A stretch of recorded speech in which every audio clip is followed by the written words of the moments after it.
कल्याण पूर्वेत भाजप आणि शिंदे गट यांच्यात गेल्या अनेक दिवसापासून सुरू असणाऱ्या शीतयुद्धाचा मोठा फुगा आज थेट पोलीस ठाण्यातच फुटलाय।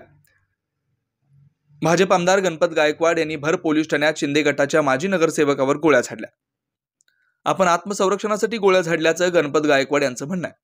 या गोळीबारात शिंदे गटाचे महेश गायकवाड आणि राहुल पाटील हे जखमी झालेत। कल्याण डोंबिवली शहरात पुन्हा राजकीय राडा बघायला मिळतोय। हा राडा इतका भयानक आहे की ज्याची आपण कधी कल्पना देखील करू शकणार नाही। चक्क पोलीस ठाण्यात गोळीबाराची घटना घडली। विशेष म्हणजे हा गोळीबार गुन्हेगारांकडून नाही तर राजकीय नेत्यांकडून करण्यात आलाय। त्यामुळे अनेकांच्या भोबिया उंचावल्यात। उल्हासनगरच्या हिललाईन पोलीस ठाण्यात हा सगळा प्रकार घडलाय। गोळीबाराच्या या घटनेनं शहरात एकच खळबळ माजली आहे। भाजप आमदार गणपत गायकवाड यांच्याकडून हा गोळीबार करण्यात आल्याची माहिती समोर आली आहे। या घटनेनंतर आता शहरातील पोलिसही सतर्क झालेत। या घटनेत शिंदे गटाचे 2 तरुण नेते जखमी झाल्याची प्राथमिक माहिती मिळते। शिवसेना शिंदे गटाचे माजी नगरसेवक महेश गायकवाड या घटनेत जखमी झाल्याची माहिती मिळते। त्यांना तातडीने उल्हासनगरच्या मीरा हॉस्पिटलमध्ये दाखल करण्यात आलं होतं। तिथे प्राथमिक उपचार केल्यानंतर त्यांना ठाण्याच्या ज्युपिटर हॉस्पिटलमध्ये हलवण्यात आलं।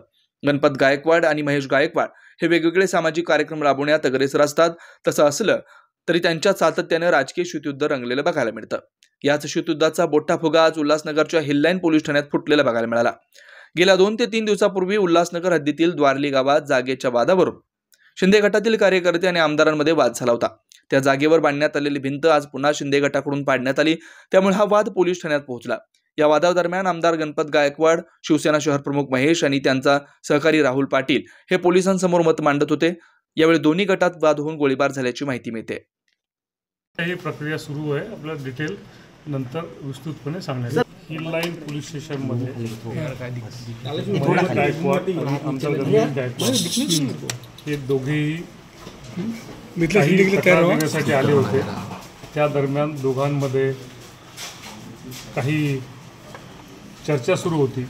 त्या दरम्यान अचानक आमदार श्री गणपत गायकवाड यांनी आणि त्यांच्या एका सहकाऱ्यांनी तिथे गोळीबार केला आहे। त्यामुळे 2 लोक जखमी आहेत आणि त्यांचं ट्रीटमेंट सुरू आहे। पुढील कायदेशीर प्रक्रिया आता सुरू आहे। ती सगळी पूर्ण झाल्यावर आपल्याला डिटेल्स सांगू।